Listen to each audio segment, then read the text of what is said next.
Hello po, magandang araw po sa ating lahat. Ito na naman kami ng aking mister. Magdidilig ng kanyang halaman. Ito yung natapos na naming backyard. Yung una kong video, yun ay yung hindi pa namin nagagawa. Ito, may mga halaman na rin kaming kamatis, bali 6 na ito, kamatis. Tapos may sili kaming 3 doon sa gilid. God bless you, Lakay. At ito naman yung ayan.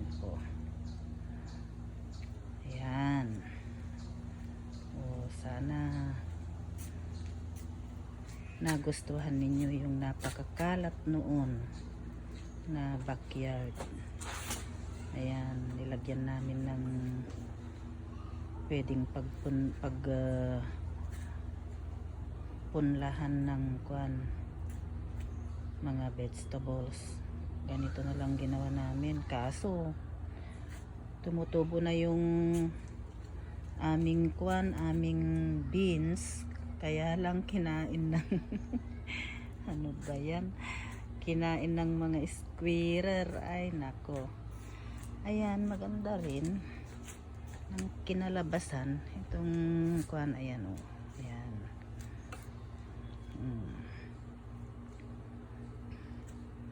Ito yung daan papunta doon sa labas. Backyard ito, hindi yung doon sa harapan.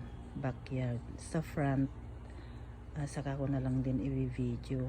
Meron na rin akong na-video na yung medyo pangit pa sa una, pero ngayon medyo maganda-ganda na rin. At ito yung door papunta doon sa loob. Ayan, sa loob ng bahay. Wala pa kaming nailalagay na pwedeng upuan o lamesa dito. Nandun pa sa loob kasi ulan ng ulan eh. Grabe, ulan ng ulan, kaya yan. Maganda na, hindi na kagaya noon na very messy, very ayan yung bahay. Ito yung sa sa basement, tapos yun doon sa first floor, tapos doon sa parang 3rd floor na yan. Ayan, sa bahay.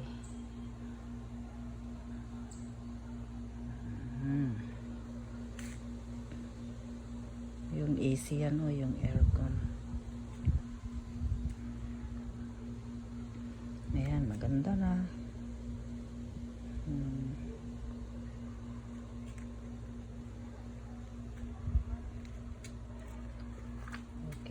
Okay na rin na pag-istambayan. Ayan.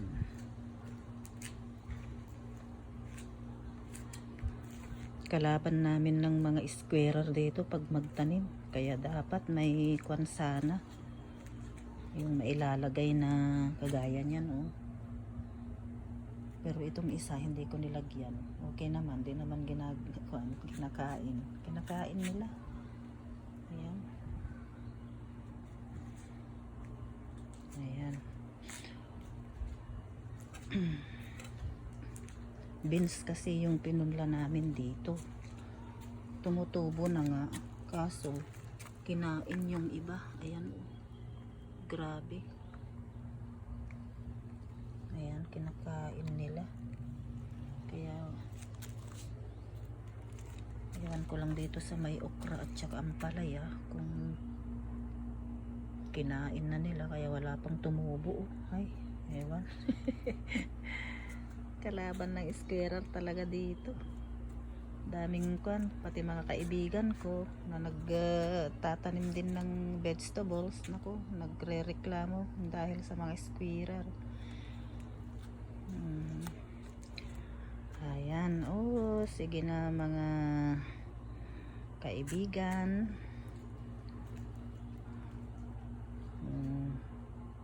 Yan lang ang kwan, papakita ko ngayong araw na ito at sana magustuhan. Maraming salamat. God bless.